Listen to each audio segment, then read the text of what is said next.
जय श्री राम। परम प्रिय मेरे भाई बहन, पितरों का विसर्जन किस समय करें, कई बंधुओं ने प्रश्न किया। तो पितृ से संबंधित जितना भी कार्य है ये करने का जो उत्तम समय माना गया है वो मध्याह्न काल माना गया है।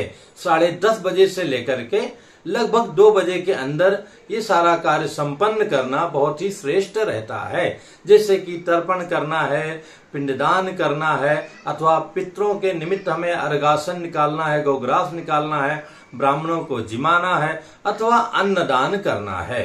तो ये सारा कार्य दोपहर के समय करना श्रेष्ठ रहता है।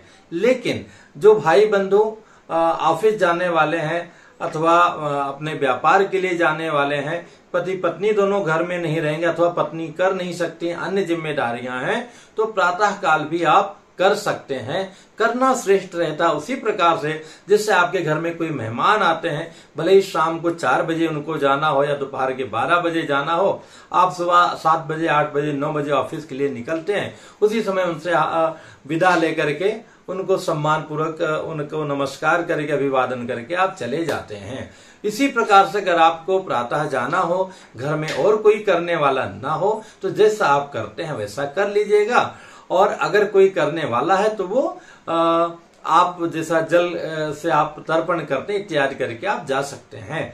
पर हाँ, विसर्जन जिन लोगों ने पूरे पितृपक्ष में नित्य तर्पण किया है, तो जो कुशा पवित्री है उसका विसर्जन होता है, तो उसकी कई सारे वीडियो में मैंने विधियां बताई है। अगर आपने वीडियो ना देखा हो तो जैसा कि फाइनल यही होता है, दरवाजा को धोया जाता है, वहां पे अक्षत पुष्प तो नित्य चढ़ाते हैं। अगर नित्य नहीं चढ़ाते हैं तो अमावस्या के दिन तो अवश्य अर्पण करना चाहिए। फिर वहां पर अगियारी करना चाहिए, घर का बना हुआ भोजन दोनों साइड में, एक तरफ जो है माता जी के मतलब कुल के जो है माता माँ नाना इत्यादि के लिए, और दूसरे साइड में जो है अपने पिताजी जीवित हैं तो दादाजी इत्यादि के लिए रखा जाता है।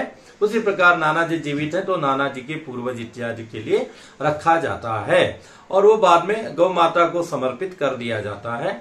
स्वयं उसको ग्रहण नहीं करना चाहिए। साथ में कच्चा राशन भी वहां रखा जाता है जो ब्राह्मणों को दान स्वरूप दे दिया जाता है। इसके बाद में दक्षिणाभिमुख बैठ करके, अथवा आप देवताओं को भी तर्पण करते हैं, ऋषियों को भी करते हैं, पितरों को भी करते हैं, तो पूर्वाभिमुख भी बैठ करके जो कुशा के ऊपर में जो तिल और चावल मिला के ओम अभिरम्यताम ऐसा कह करके प्रणाम कर लीजिएगा कि आप जहां से आए वहां जाएं।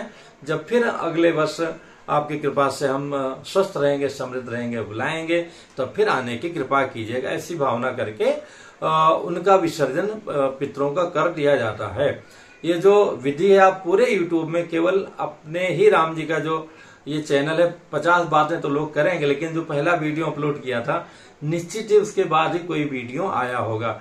ये अहंकार नहीं है, लेकिन एक प्रयत्न है कि जो बताया जाए, सन्मार्ग बताया जाए, जिससे लोगों का भला हो। इतनी श्रद्धा से लोग करते हैं, तो केवल इतना बोलना है ओम अभिरम्यताम, उस पे बोल करके और मन से भावना करके कि आप जहां से आए वहां जाएं, तो और अपने परिवार पर कृपा बनाए रखें। क्योंकि पितरों के ही आशीर्वाद से जो है हमारे कुल की वृद्धि होती है, हमारे घर में अतिथि आते हैं, कभी हमें किसी के आगे हाथ नहीं फैलाना पड़ता है और हम दाता बनते हैं। तो मेरे भाई बहन, दोपहर का समय सबसे उत्तम है पितरों को विसर्जन करने का। लेकिन किसी कारण से आप प्रातः करना चाहें अथवा कहीं बाहर गए हैं, विलंब से आ रहे हैं, तो विलंब से भी सूर्यास्त के पहले कर देना श्रेष्ठ रहेगा। पुनः मिलूंगा एक नई जानकारी के लिए। आगामी शारदीय नवरात्रि की बहुत बहुत शुभकामनाएं। जय सिया राम।